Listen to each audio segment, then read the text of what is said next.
very good to be with you this morning. We are going to continue our series in Deuteronomy. So if you have a Bible, it'd be good. We're going to read a longer passage, so it's worthwhile to have it open. If you don't have one, there are some on the side. And I think Paul has helpfully put the passage up there for us. Deuteronomy chapter 1. And we're going to be reading from verses 19 to 33. So you might want to follow along, or on your phone if you've got it on your phone, whatever works for you. Deuteronomy chapter 1, it's page 178 if you're in the Blue Beacon Bible. Deuteronomy chapter 1, beginning in sentence 19. This is what Moses writes. This is what Moses is saying to the people. Then, as the Lord our God commanded us, we set out from Horeb and went towards the hill country of the Amorites, through all that vast and dreadful wilderness that you have seen. And so we reached Kadesh Barnea. Then I said to you, you have reached the hill country of the Amorites, which the Lord our God is giving us. See, the Lord your God has given you the land. Go up and take possession of it, as the Lord, the God of your ancestors, told you. Do not be afraid. Do not be discouraged. Then all of you came to me and said, let us send men ahead to spy out the land for us and bring back a report about the route we are to take and the towns we will come to. The idea seemed good to me, so I selected 12 of you, one man from each tribe. They left and went up into the hill country and came to the valley of Eshcol and explored it. Taking with them some of the fruits of the land, they brought it down to us and reported, it is a good land that the Lord our God is giving us.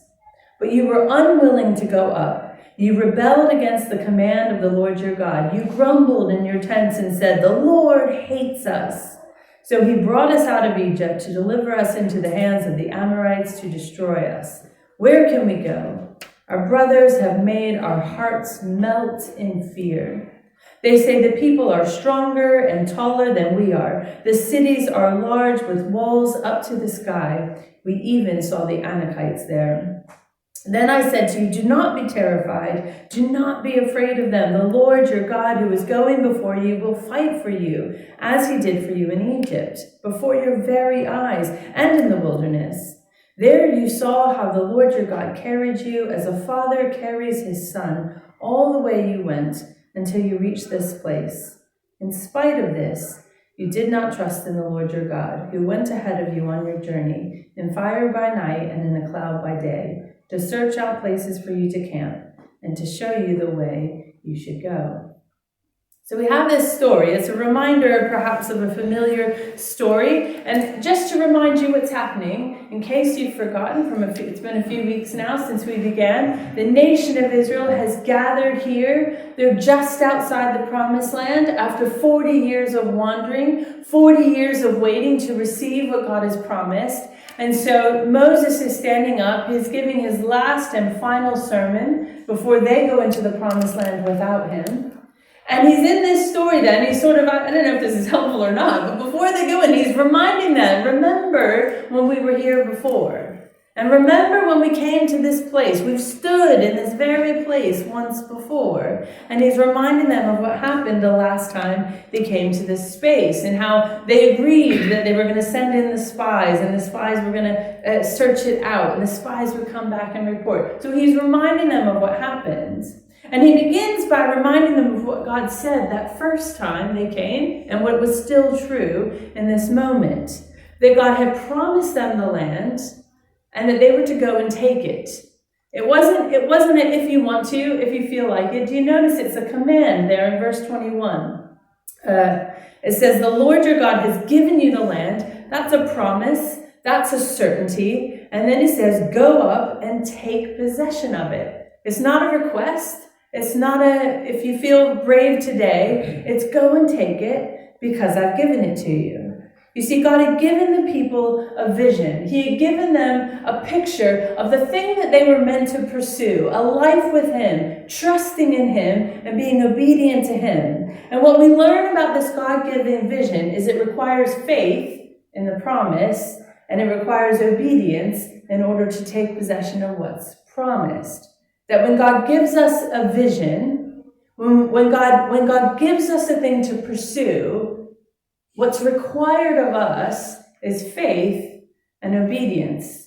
Not skills, not lack of fear, not the perfect ability to carry out everything that God says, just faith that he will do what he says and obedience to take action. Now, I want to tell you a story. Some of you might be familiar with a man called George Muller. Have any of you heard of George Muller before? I knew Stuart would have said he had heard of George Muller, and I see Duncan shaking his head.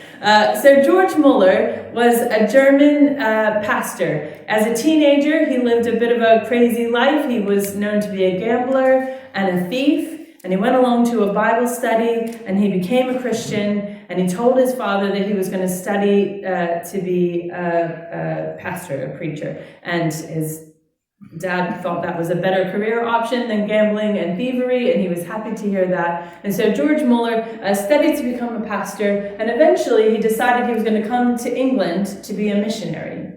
And so he moved to England, and he would eventually land in Bristol. And while he was in Bristol in the early 1800s, and he was there when the cholera pandemic swept through the nation, and many people obviously died. And we're told in George Muller's story that he was really moved by the needs of the children, that the streets just increasingly became filled with children who had no parents, whose parents had died in the pandemic. And so the kids as young as 4 and 5 were either sent to the workhouses or they were just running in the streets. They didn't have anyone to look after them. And there's a story that on one day he's walking the streets of Bristol and a little girl came up to him and she had her even younger brother piggybacked. You can picture that, can't you? Piggybacked on his back, and they were a bit dirty and grubby. It was obvious they were on their own, and she came up and she asked him for some money. And so he gave her the money, and they went on their way. But for the rest of that day, he couldn't get those children out of his mind, and he kept wondering. Yes, I've given them money, but where are they going to sleep tonight? Where will they go? And even worse, he thought, what happens if that little girl gets sick, and her even younger little brother, who's not capable of even, what she can do? How will he look after himself? And so he'd had this feeling for a long time, actually, that he wanted to be a missionary. He had this sort of mission journey he wanted to go on. And even though he wanted to do that, God began to put this burden on his heart for the children in Bristol and for this just so many who had such great need. Now, he didn't have money, and he didn't have any. He was in his early 20s at this point, maybe 25, I think, maybe when he came. He was a young man. He didn't have a lot of resources, but he began to have this growing desire. And so first, he started out of his home. He and his wife Mary started a breakfast club. And they would invite children to come in to get out of the cold and the damp, to get a hot meal, and he'd read them the Bible. I'm told he acted out the stories, which would have been a nice thing to have been able to see, don't you think? And he's there, you can just picture this young man, and he's just wanting to feed the children, and it doesn't feel enough. He thinks, so I'm going to send them back out. They still don't have a home. Where are they going to get the rest of their meals that day? And so eventually he starts his first orphanage there in the town of Bristol. And I'm told, which people just never change, do they? But I'm told that people nearby, his neighbors, complained of the noise of the children playing because of the orphanage that was there. So we're told that eventually he is convinced that God has told him this is what he's meant to do, that he's meant to care for these children, and he needs to find a way to find a better space, a better home for them. And so there's an area called, I think it's called Ashley Downs or Ashton Downs, I think it's Ashley Downs, and he finds a piece of property there, and he's going to buy it for like 800 some pounds, but he needs 10,000 pounds to build an orphanage. But he is determined. And this is the 1830s, so like 10,000 is a lot to us, but it's like millions back then, isn't it? But he's determined he's not going to fundraise. He's not going to ask people for money. He says, God has told me to do this. God's going to provide. And so he's a man of faith, but he's a man of prayer more than anything else. And so George Muller prays, and the money comes, and he builds his first orphanage. And over the course of the 1830s, George Muller builds 5 orphanages, that house and feed and take care of more than 2,000 children. And those orphanages ran until they closed in 1950. And over that period of more than 100 years, more than 17,000 children were fed and cared for and looked after in these orphanages established by George Muller and eventually run by his son-in-law. And he never fundraised a single penny because he had faith and trust. God said, this is what I'm to do. I don't have them. And it didn't like suddenly become wealthy. He didn't come into any money. He didn't have any particular way. But when he needed countless stories, I was reading all these stories. I thought, I can't tell them all. Reading stories of he'd wake up in the morning and say, I need £3 by the end of the day to pay such and such a bill. And somehow throughout the day, money would come in the post. Someone would send something. A letter came from India once. He needed £3 or £2 something. And a letter came from India that was sent in May and it arrived in July and it was £50 for the orphanage. Or a woman turned out who sometimes sold things around the town to donate to the orphanage, and they needed £3 in the morning. He said he had not a penny, and by that evening a woman had come who was a bit ill, but she said, I just felt on my heart that I needed to come, and she brought £2 and I don't know how many pence, and it's this endless story of this amazing provision of what God did. And you can see that it's marked strongly by George Muller's faith that God is going to provide. This is what he's asked me to do. This is the vision he's placed in my heart. So he's going to provide. And because of his faith, he was obedient. He just took action. He just started bringing the kids in. I don't know what his wife was like. George, no more children. You can just picture it, right? No more.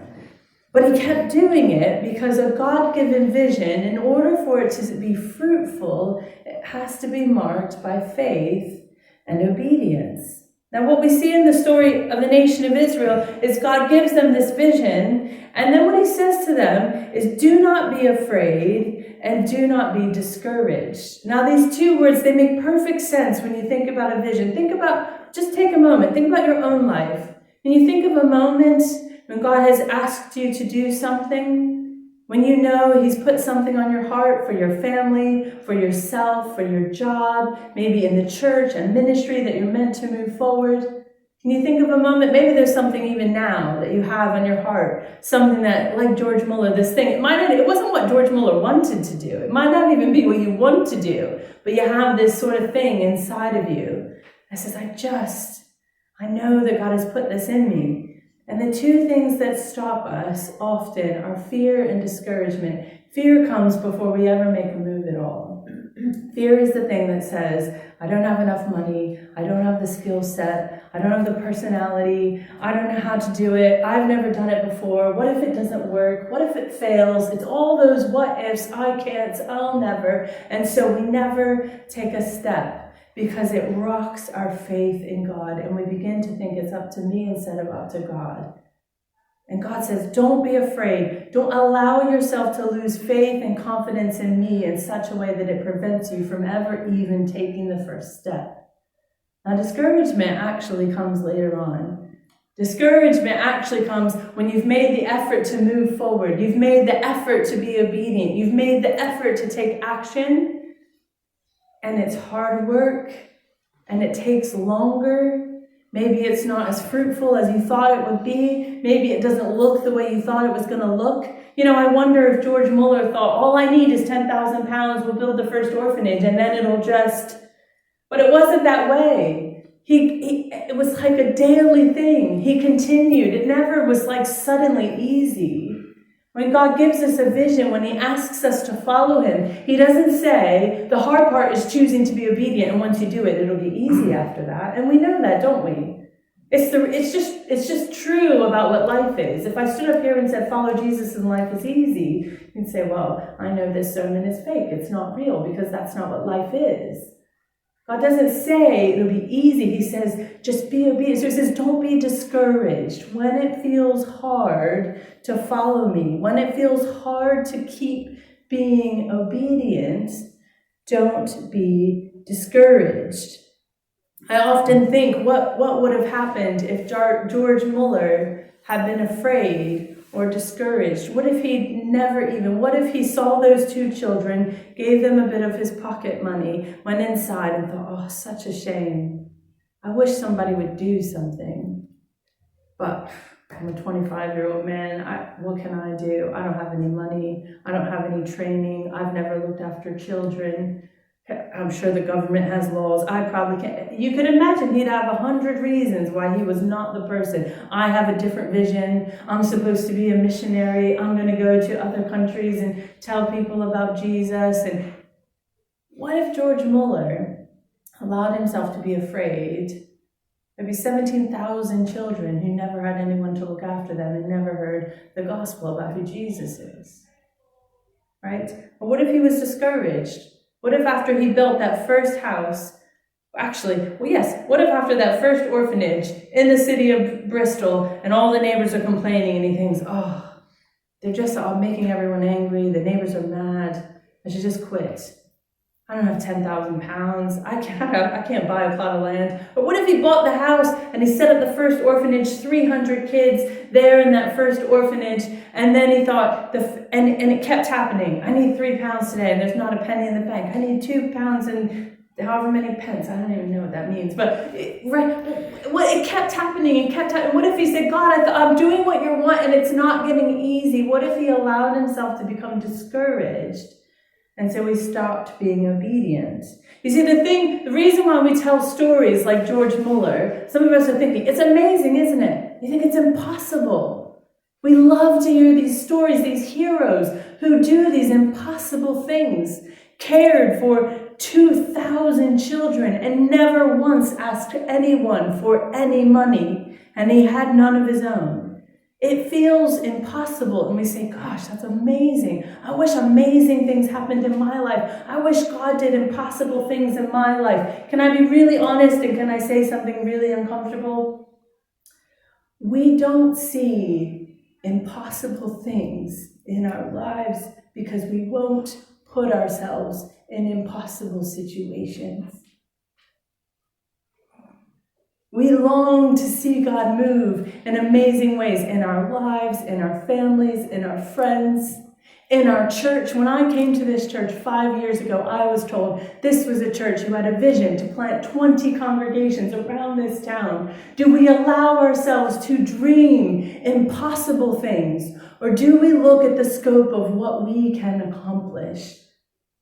As long as the limit of the vision of what we allow God to do in us is limited to what I think I can do, we won't need God to show up, because why would he? I can do it.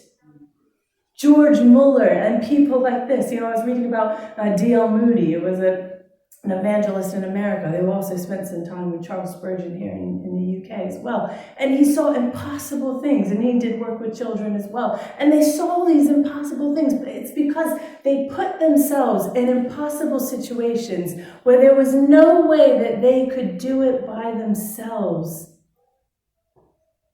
They believed, they had a faith in a God who said, nothing is impossible for me. A God who says, my God shall supply all your needs according to his riches and glory. A God who says that there is nothing that is too difficult for me. A God who says you can't go further than my arm can reach you. Whether you're up in the heights or down in the depths, there is nowhere you can go that is out of the reach of God. They had a faith in a God like that, and it was that compelled them to action.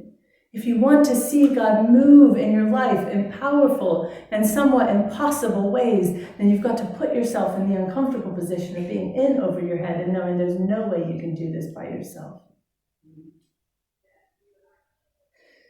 But we look for what we can accomplish. It's slightly what the nation of Israel did here. In Deuteronomy, if you look back at the passage, in verse 22, Moses reminds them that they sent in the spies.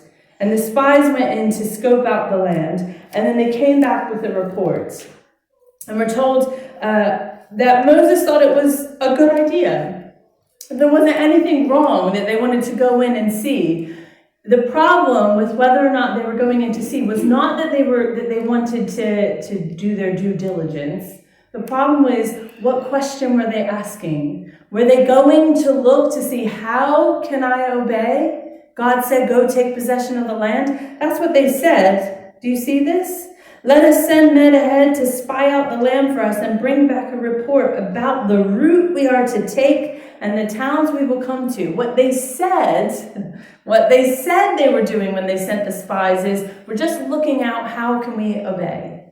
We know we're going to obey. We know that God has given us the land. We have faith and we want to be obedient, and now we're just going to be wise and we're going to plan. How are we going to obey? What's the route that we take? The problem comes is that actually when they come back, they're not answering how do we go. Instead, they're answering can we go. The question changes along the way. And we see it in the report. They come back, they come back and they bring some of the fruit of the land, and then they report it's a good land that the Lord our God is giving us. If you flip over to Numbers, it's a few pages over, we get a fuller account of what happens in this space. Numbers chapter 13. Just a couple of verses, but it fills out what happens in this space. Numbers chapter 13, beginning in sentence 26, it says, they came back to Moses and Aaron, these are the spies, and the whole Israelite community at Kadesh in the desert of Paran. There they reported to them and to the whole assembly and showed them the fruit of the land. They gave Moses this account. We went into the land to which you sent us, and it does flow with milk and honey. Here is its fruit. We're told that it took 2 people to carry the grapes and the figs and the pomegranates that they brought out. Here is its fruit. But the people who live there are powerful, and the cities are fortified and very large. We even saw the descendants of Anak there.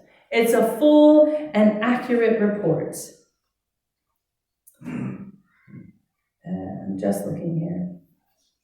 And then we notice the response. Verse 30. If you jump down to verse 30. This is what Caleb says. Caleb silenced the people before Moses and said, we should go up and take possession of the land, for we can certainly do it. We can absolutely do it. Just like in Deuteronomy, when they went in and they came back with the report and they said, it is a good land that the Lord our God is giving us. We can certainly do it. They saw the fruit. They saw the fertility, the plush. This is amazing. This is a beautiful land. They also saw that the people were numerous. The cities were large. They were well fortified. It was an accurate report. And yet Caleb's response, it's not that Caleb and Joshua didn't see the walls, didn't see the largeness of the cities and the people and their power and their strength. It's not that they didn't see it, but they had faith in God that said, we can do it. But you notice the response that Moses tells us in Deuteronomy, that the way that the people responded in verses 26 to 28, it says they were unwilling to go, that they grumbled. They said, the Lord hates us. It sounds like teenagers. My mom hates me, right? You're like, your mom doesn't hate you. She's just giving you rules, right? God hates us, they said. You brought us out of Egypt. You brought us here. Where can we go? And it says our brothers, those spies who went in, those 10 who lacked faith, our brothers have made our hearts melt in fear. It's a nice turn of phrase, that, isn't it? Our brothers have made our hearts melt in fear. And here's why, they said. The people are stronger and taller than we are, and the cities are large with walls up to the sky. Now here's my question. Why the disparity in the responses? The spies saw the same thing. They all saw the walls. They all saw the people. They all saw the goodness as well, the fruit and the beautiful land. They saw the same thing. What is it that meant that Caleb and Joshua could say, we can do it? Let's go get it. And others said, our hearts melt with fear. I think the answer is hidden in why they're afraid. Did you catch what they said? They're stronger, taller, and larger. Stronger, taller, and larger. I'll tell you what my question is about that. Stronger than who? Taller than who? Bigger than who? Who is it that you think is fighting this battle? If I were Moses, that would be my question. Stronger than who? You see, you can tell immediately why they were afraid, because they got it wrong about who was fighting this battle, who was taking the land. So they went in and looked at it, and they said, my faith is in what I can accomplish. And these people are stronger than me. They're taller than I am, and there are more of them. Their cities are bigger, and they're better fortified. I can't do it. We can't do it. We're afraid. And they probably weren't wrong in their assessment of whether they were stronger, taller, or bigger than they were. The problem is where they put their faith. The people who were occupying that land were not stronger than God. They were not taller than God. They were not bigger than God. There was nothing that God could not do.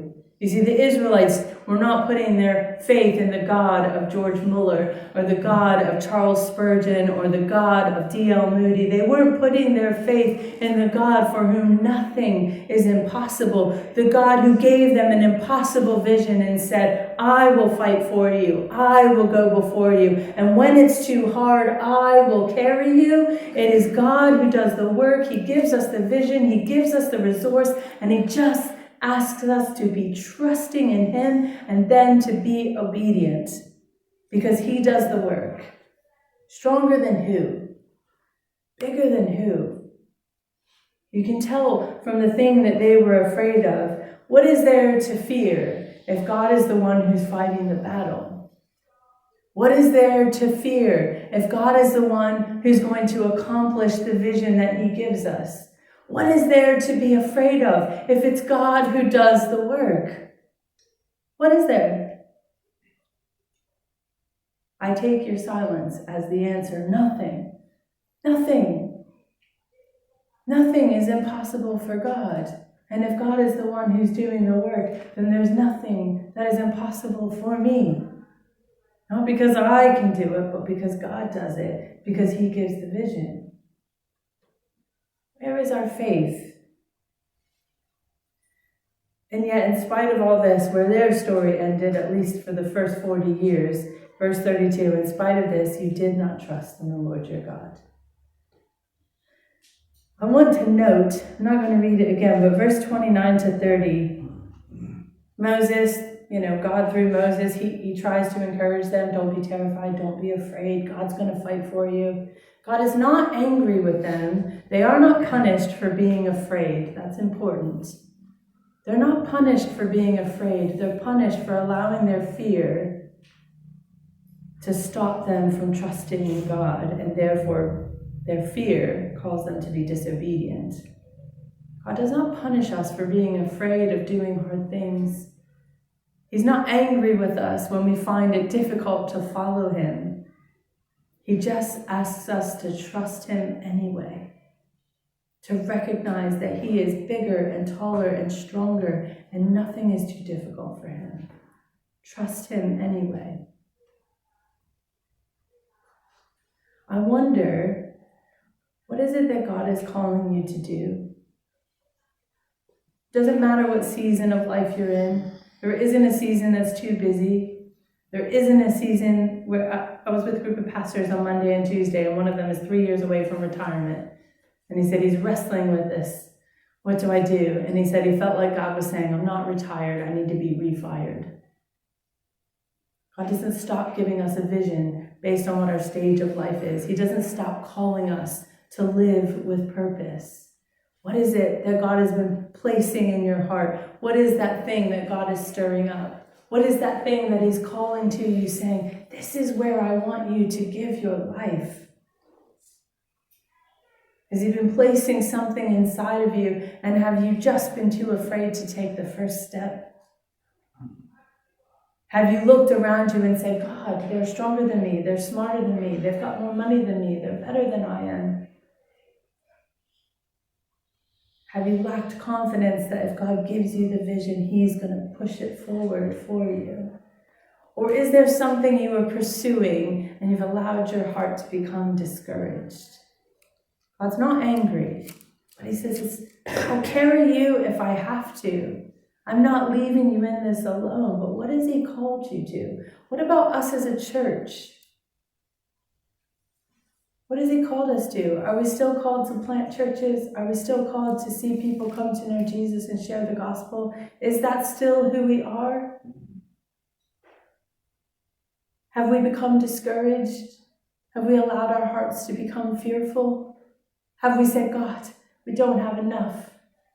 We're just small in number. We're not that amazing. We're not this. We're not that. Did God change the vision, or have we become a little bit afraid or a little bit discouraged? And do we need to hear God this morning saying, don't be afraid.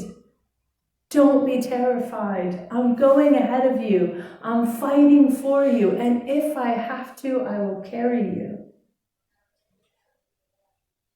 Perhaps God is calling you because you've never chosen to put your faith in him. And so you've never taken the obedient step of saying, Jesus, I'm going to trust in you and give you my life.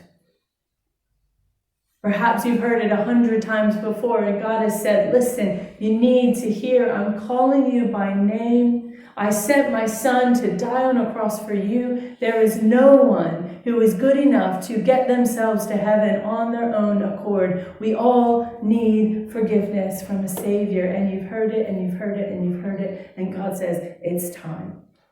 It's time to be obedient. It's time to give your life and to say, I'm going to trust you, God, not because I'm not afraid, not because I find it easy, not because it makes sense to me all the time, but I'm going to trust you, God, and I'm going to be obedient and just take this step.